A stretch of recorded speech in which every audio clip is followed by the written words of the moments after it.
Pumalag si House Quad Committee Chair Robert A. Barbers laban sa mga nagsasabing pinag-iinitan lamang nila si Atty. Harry Roque, kaya siya ipinaaresto. May hamon naman ukol dito ang Malacanang. Yan ang ulat ni Mela Lesmoras.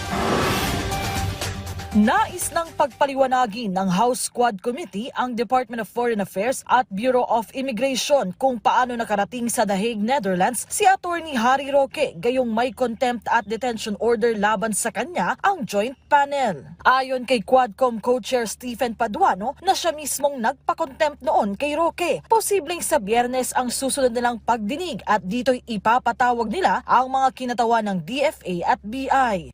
We have to explain to the committee na Harry Roque is cited in contempt but is cut-free, especially ngayon lumabas na talaga with BP Sara pa and all other entourage dun sa The Hague. Nagtatago nga siya pero doon napaka komportable siyang naglalakad, no?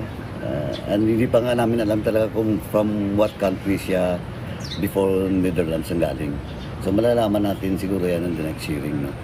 Si Quadcom Lead Chair Robert A. Barbers pumalag naman sa mga nagsasabing pinag-iinitan lang umano nila si Roque. Isa kasi ang dating presidential spokesperson sa mga tumutulong ngayon kay dating Pangulong Rodrigo Duterte sa ICC. Wala pa naman yung ICC, may contempt na siya eh. Wala pa naman yung ICC na issue he was already ordered detained. Unfortunately, he was not in the country. He left the country, no? For whatever reason, hindi niya na-serve yung kanyang contempt order.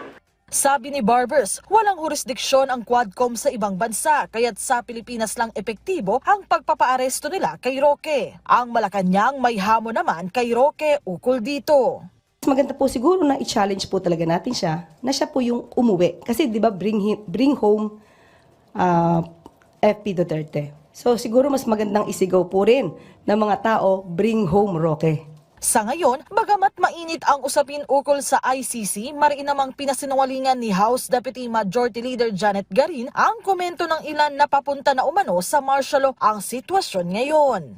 Napakalayo sa katotohanan ng fake news na magkaka-martial law. Unang-una, yes, talaga namang may mga pockets of demonstration. Natural yan kasi emotional ang tao. However, ang problema kasi hindi yan ang solusyon eh.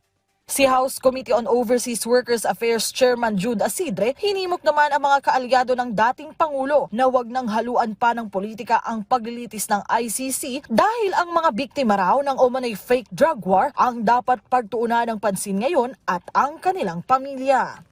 Bukod naman sa isyu ng ICC, tuloy-tuloy rin ang iba pang pagdinig ng Kamara hinggil sa iba pang usapin ngayon.